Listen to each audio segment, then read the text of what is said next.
시청자 여러분 안녕하십니까. 이진우의 돈 버는 부동산 두 번째 시간입니다. 첫 번째 시간 이후에 반응이 굉장했습니다. 악플러도 많으시고 좋은 의견 주신 분도 많습니다. 모두 환영합니다. 모두 저희에 대한 관심이라고 생각합니다. 자, 오늘 두 번째 시간 역시 저와 같이 요즘 케미가 잘 맞는다고 이분하고 저는 케미가 엄청 잘 맞습니다. 또 제가 이분을 좋아하는 이유가 우리 시청자 여러분들도 같이 공유하실 수 있을 거예요. 제가 처음 오프닝 때 말씀드렸죠.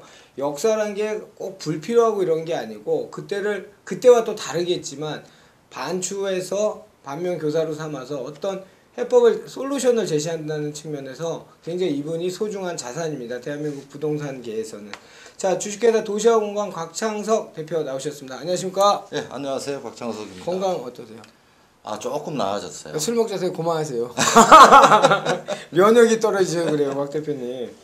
자, 오늘 곽 대표님 제가 오늘 칼럼 쓴 거 보셨어요? 제가 제목만 봤어요. 제목만요. 예. 제가 뭐라 썼냐면 라쇼몽 효과라고 썼습니다. 그 라쇼몽 효과는 일본 영화 라쇼몽. 예, 영화예요. 역시 아시는군요. 그 일본에서 나온 영화인데요. 그러니까 인간은 각기 본인이 기억하고 싶은 것만 기억한다, 이제 이런 거죠. 그거로 해서 칼럼을 썼습니다.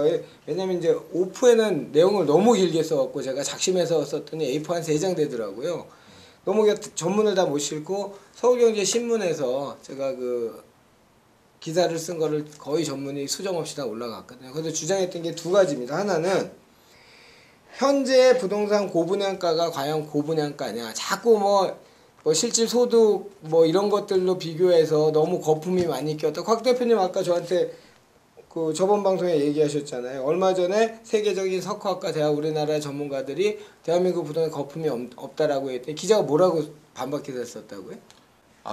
이제 통계를 제시한 걸 보니까 물가 상승률 대비해서 집값 상승률을 비교를 하는 게 정상인데 이게 요즘 기사들 나오는 거 보면은 물가 상승률은 전국 평균을 놓고 얘기를 하고 집값 상승률은 서울의 한강 이남에 그것도 집도 아니고 아파트값 상승률을 비교를 하는 거예요.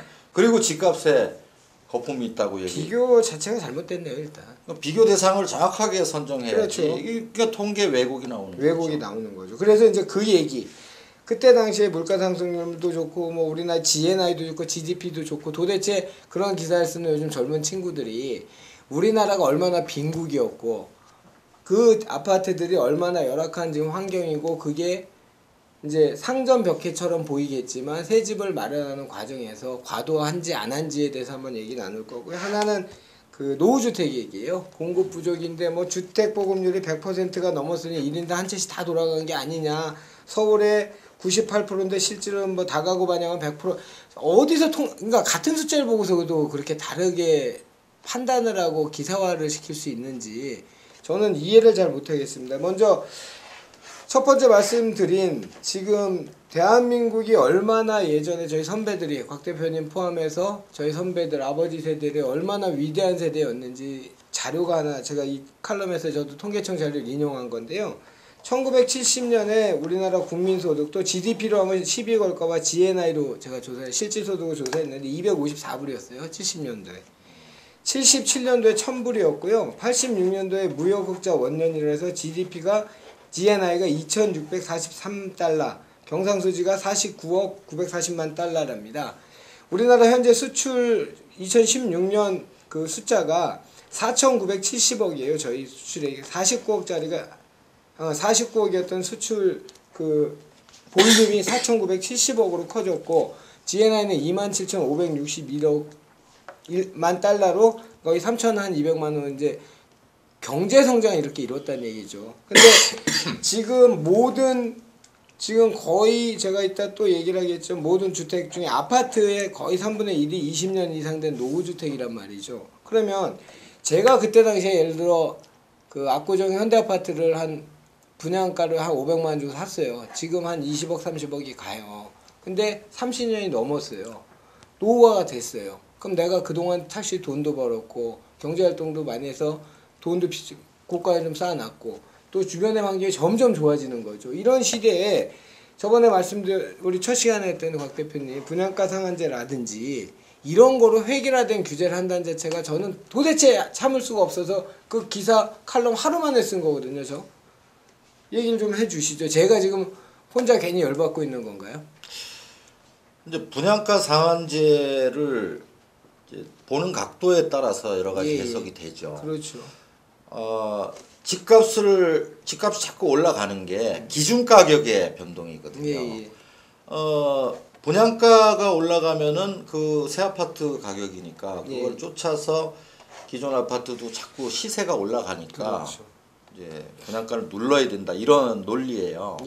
그런데 사실 방금 말씀하셨지만은 우리가 지난 한 30년 동안 성장을 많이 했고 물가도 많이 뛰었고 집값도 많이 뛰었는데 평균적으로 놓고 보면 지난 30년간의 물가 상승률과 집값 상승률은 사실 비슷합니다. 큰 차이 없죠.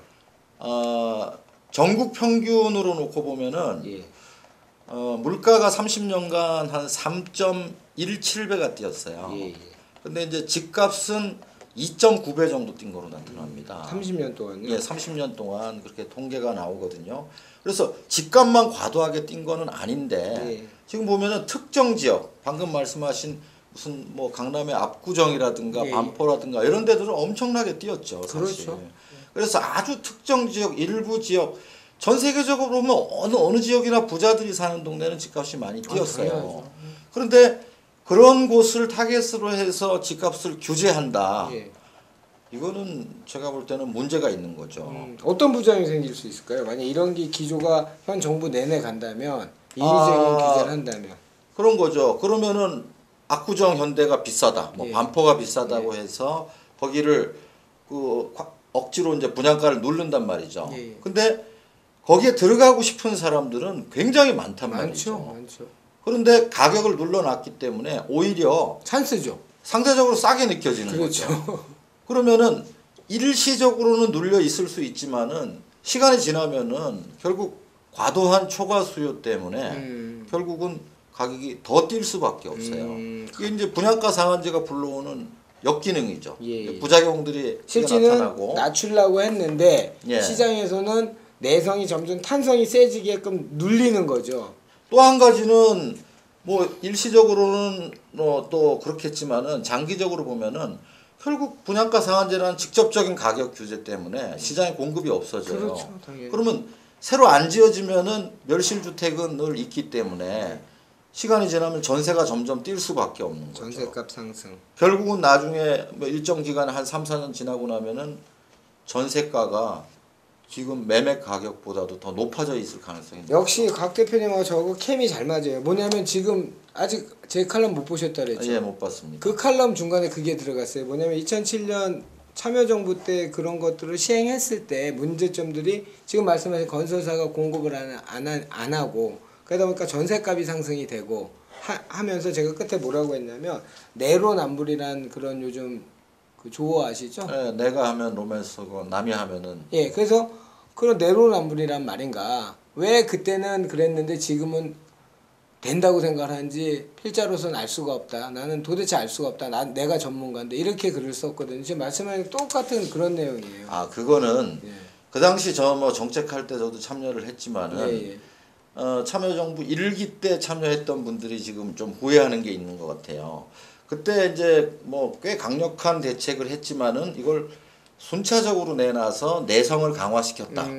지금 이제 반성을 하는 거죠. 그래서 한 번에 내놓고 또 당시에는 보유세 중에서 종부세는 손을 댔는데 종부세는 만들었는데 전체적으로 이 보유 부담을 늘리는 것, 그러니까 OECD 평균에 가깝게 말하자면 이제 재산세를 높이는 이런 쪽이 없었기 때문에 지금 그때 이제 집값을 못 잡았다 이렇게 생각하는 것 같아요. 좋습니다. 다음은 우리 공급과잉 얘기 한번 해보죠. 제가 칼럼에서 노후주택 얘기를 하면서 절대 지금 공급과잉 아니다. 절대는 아니지만 지역별 편차가 크다라는 걸 주장했거든요. 공급과잉 얘기 좀 해주세요. 산 증인이시잖아. 어떻습니까? 기준을 언제로 잡느냐에 따라서 공급 과잉으로 볼 수도 있고 아닌 거로 볼 수도 있는 것 같아요. 우리가 2015년도에 하반기쯤 되면은 이 수도권에 굉장히 아파트 공급이 많이 됩니다. 예. 연간 뭐 거의 20만 채 가까이. 2015년이요? 2015년. 지금이 2017년이죠. 예. 그러니까 15년 때 그렇게 공급이 예, 됐어요. 공급이 많이 됐기 때문에 15년 하반기에 신문 기사들 보면요. 이제 뭐 엄청난 공포를 얘기를 해요. 포비즘이 그냥 만연했죠. 예, 이제 입주 물량 뭐 엄청나게 터져 나오고 네, 맞아요. 2017년 이후에는 과잉 공급 때문에 입주 대란이 일어난다. 예. 뭐 역전세난 일어난다. 그것 때문에 많은 분들이 이제 이 역전세난 일어나고 집값 크게 떨어지겠구나. 예. 그렇게 예상을 했는데 지금 2017년이 됐어요. 예. 지금 결과가 뭐냐면은 올해 5, 6, 7월 한번 보십시오. 오히려 집값이 뛰고 있잖아요. 계속 올라갔었죠. 그래서 그 신문 기사들을 보면은 공급 과잉을 얘기할 때 기준을 예.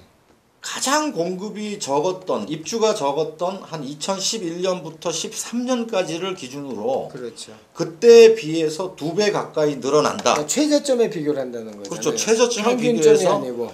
그런데 사실 평균적으로 보면은 수도권 아파트 입주 물량은 2000년부터 한 지금까지를 쭉 보면은 예.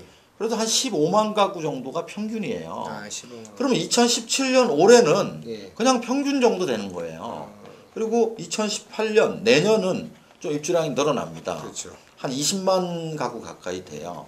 근데 어떻게 보면 과잉 공급이라고 얘기할 수도 있지만 한동안 2010년, 11년부터 물량이 적었기 때문에 그렇죠. 한 해 정도 이렇게 물량이 늘어나는 거는 이것 때문에 뭐 입주 대란이 일어나고 수준이 아니고 해갈이 어느 정도 되는 수준 이렇게 볼 수 있거든요. 저는 대표님 걱정되는 부분은 있어요. 뭐냐면 그 미분양 관리 지역이라 발표됐던 지역 중에서 제가 이제 이게 만약에 나가면 엄청난 테러를 당할 것 같은데 방송에서도 얘기했던 몇 군데 지역이 있어요. 뭐 예를 들면 용인 일부 지역이라든지 파주 일부 지역 뭐 이런 지역에 사실 과잉 공급은 맞는 지역들은 있어요. 그 수도권의 공급 물량은 어떻게 보세요?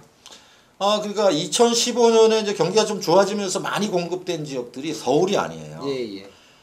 외곽 지역의 땅값이 좀 싼 곳들, 그렇죠. 뭐 예를 들면 화성, 뭐 동탄이라든가, 뭐 또 김포, 뭐 또 시흥, 또 뭐 남양주, 다산 신도시 이런 곳들 서울 외곽 지역들이 공급이 많이 있었거든요. 그렇죠.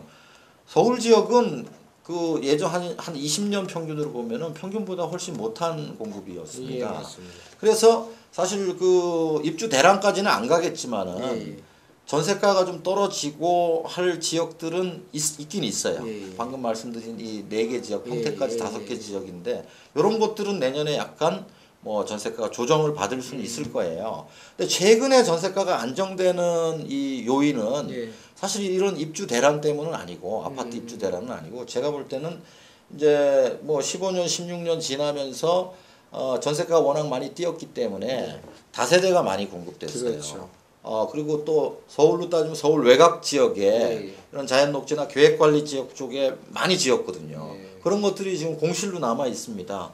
이쪽으로 이제 빠져나가면서 전세난이 잠시 안정되고 있는 거고. 근데 이제 이번 파리 대책을 포함해서 이렇게 아주 그 과잉된 규제를 하지 않았으면은 어느 정도 쉽게 넘어갈 수 있는 문제인데 이번에 이렇게 아주 과도한 규제를 함으로 인해서 오히려 2019년 하반기 이후에는 한 2020년 초 또는 19년 하반기일 텐데 그때부터는 정말 엄청난 정도의 전세난을 저는 불러올 수 있다고 생각합니다. 이런 규제가 지속된다면? 이 규제 때문에. 이 규제가 때문에. 아니었으면 그렇게까지 안 갔을 텐데. 좋습니다. 오늘도 주어진 시간이 벌써 다 됐습니다. 우리 시청자 여러분, 저희 돈 되는 부동산, 돈 버는 부동산 계속 시청하시면 저희 얘기가 맞는 부분도 있고 여러분 틀린 부분도 있습니다. 다른 게 아니고 틀린 부분도 분명히 있겠죠. 둘 다 곽창석 대표님은 저보다 훨씬 더 오래 경험을 하셨고 저도 굉장히 왕성하게 활동을 했던 부동산 전문가이기 때문에 저의 의견을 여러분들한테 가감없이 보여드리고 싶어서 여러 가지 사례나 연도를 비교 분석하는 거니까요. 많은 성원 부탁드립니다. 자, 다음번 3회 때는 더 흥미진진하고 더 재밌는 주제를 가지고 우리 곽 대표님 모시고 다시 한번 이야기 나누도록 하겠습니다. 오늘 수고하셨습니다. 네, 감사합니다.